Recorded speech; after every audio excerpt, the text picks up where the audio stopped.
Sa video na ito ay pag-uusapan po natin ang tatlong malalakas na Web3 projects na tinuturing ngayong mga hidden gems. Yan, hidden gems ng crypto dito sa mundo ng crypto. Ibig pong sabihin nito, hindi pa sila masyadong napapansin ng mainstream.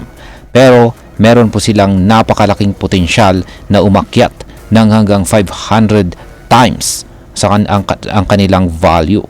Ayan. 500 beses na ang posibleng iangat ng kanilang presyo. Ito ang klase ng content na hindi mo gustong palampasin. Kasi kung isa kang crypto trader o investor dito sa Pilipinas, malaki po ang magiging epekto nito sa ating diskarte at saka portfolio. Lalo na kung maliit lang ang ating kapital at naghahanap po tayo ng solid opportunity bago po sumapit ang buwan ng May. Kaya yan, handa ka na ba? Bago po tayo magpatuloy, ay pakibasa na lamang po muna ang disclaimer dito sa ibaba ng ating screen. At ayan, simulan po natin sa pinakauna. Ayan, at yan po ay walang iba kundi si Near Protocol. Ayan, si Near Protocol. Ano nga ba itong si Near Protocol? At bakit siya isa sa mga top hidden gems ngayon? Senior Protocol ay may presyo ngayon na naglalaro sa $2.14 at ang kanyang market cap ay nasa $2.58 billion. At siya po ay isang layer 1 blockchain na dinisenyo para mag-scale o mag-adjust sa mas malaking demand ng Web3. Ang layunin po ni Near ay simple pero malalim. At ito po ay gawing mabilis, scalable at madali gamitin ang blockchain para sa lahat. Mula po sa developers hanggang sa ordinaryong users. Ang galing kasi ang galing kasi ng pagkakagawa sa kanya dahil gumamit po siya ng unique na consensus mechanism na tinatawag na Doomslag. Oo, medyo kakaiba ang pangalan pero napaka-powerful po nito. Isa sa mga kakaibang feature ni Near ay ang paggamit po ng human readable wallet names. Halimbawa, imbis na puro random letters at saka numbers ang wallet address mo, pwede ka pong gumamit ng pangalang parang email. Ganun kadaling tandaan at gamitin. Mas pinadali pa ni Near ang buhay ng mga developers dahil mataas ang throughput o processing speed niya. Ibig pong sabihin, kahit sabay-sabay ang transactions sa blockchain, ay hindi bumabagal ang kanyang system. Kaya para po sa mga Pinoy na gustong pumasok sa Web3 pero natatakot sa teknikalidad, bagay po sa iyo si Near. Kasi user-friendly po siya at marami siyang tools na nagbibigay daan sa mga bagong apps na kayang mag-operate ng mabilis at saka mura. Ayan, dito noon po tayo sa pangalawa kung saan ay si VeChain. Yan, ano naman ang ginagawa ni VeChain para maging relevant dito sa real world industry? Ayan, itong si VeChain or VET ay meron po siyang presyo ngayon na nasa 0.02285 at meron po siyang market cap na $1.96 billion. Isa po ito sa pinaka-underrated pero solid project sa buong blockchain ecosystem.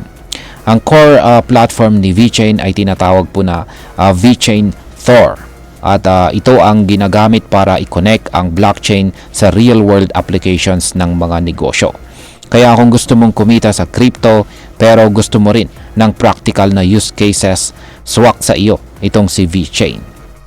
Ang kagandahan po rito kay VeChain ay gumagamit po siya ng dual token system. Yan po ang VET at saka V2. Yan, V2. Si VET ang ginagamit sa mga transactions habang si V2 naman ang ginagamit para bayaran ang gas fees.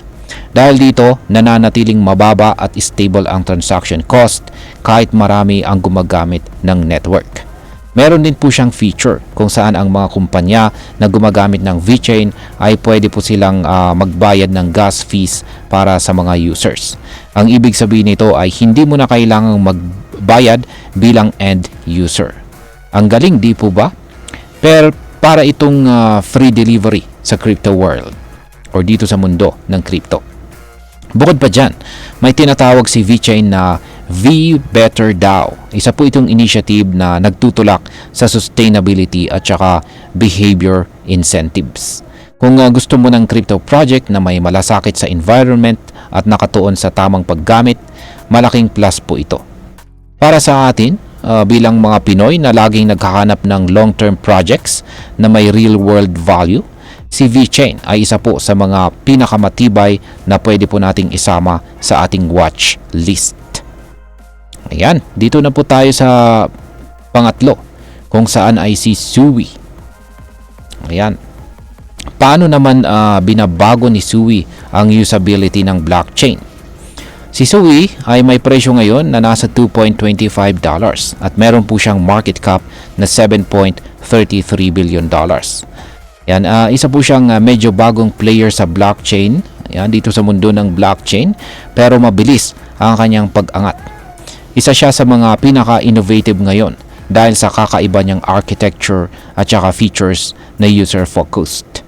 Ang foundation po ni Sui ay nakabase po sa object-centric model at ginagamit niya ang isang bagong programming language na tinatawag na Move. Ang Move ay originally galing po sa Dime. Ayan, Dime project ng Facebook, kaya legit po ang background nito. Pero ang pinaka-highlight po kay Sui ay ang features tulad po ng ZK Login at saka sponsored transactions. Sa ZK Login, hindi mo na kailangan gumawa ng crypto wallet kaagad. Pwede mong gamitin ang existing accounts mo tulad po ng Google para mag-login. Para ka lang nag-Facebook pero Web3 na. Yung sponsored transactions naman ay feature kung saan ay hindi mo kailangan ng crypto sa umpisa para makapag-transact. Ibig sabihin ay mababa po ang buyer to entry at madaling makapasok kahit baguhan ka pa lamang. Para sa mga crypto nating gustong sumubok sa Web3 pero natatakot sa mga wallet at gas fees, si Sui ang sagot kasi pinapadali niya ang proseso mula umpisa hanggang dulo. Ngayon is pag-usapan naman po natin kung ano po ang epekto nito para sa atin bilang mga Pinoy crypto enthusiast. Yan, malaki po ang epekto ng mga project na ito para sa atin. Una ay binubuksan po nila ang pinto para sa mas madali at mas murang paraan ng pag-invest.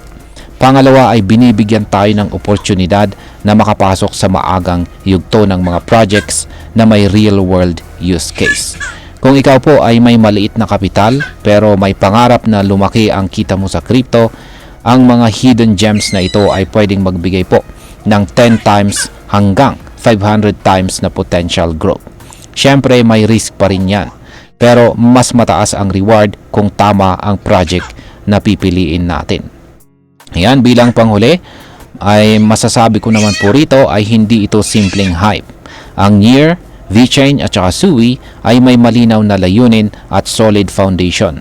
Hindi lang sila basta tumatakbo or nag-ooperate or nagtitrend sa market, kundi sinusubukan po nilang baguhin ang mismong paraan ng paggamit natin ng blockchain. Kaya kung gusto mong mag-invest, mag-research ka muna pero huwag kang matakot tumingin sa mga hindi pa sikat. Madalas nandun ang tunay na opportunity. Kaya mga ka-crypto, huwag po tayong palaging nakasunod lang sa uso. Minsan ang tunay na yaman ay nasa mga project na hindi pa natin napapansin o hindi po napapansin ng karamihan. At ayan, hanggang dito na lamang po tayo sa video na ito mga ka-crypto. Marami pong salamat sa panonood. Ingat po tayo lagi at God bless po sa ating lahat.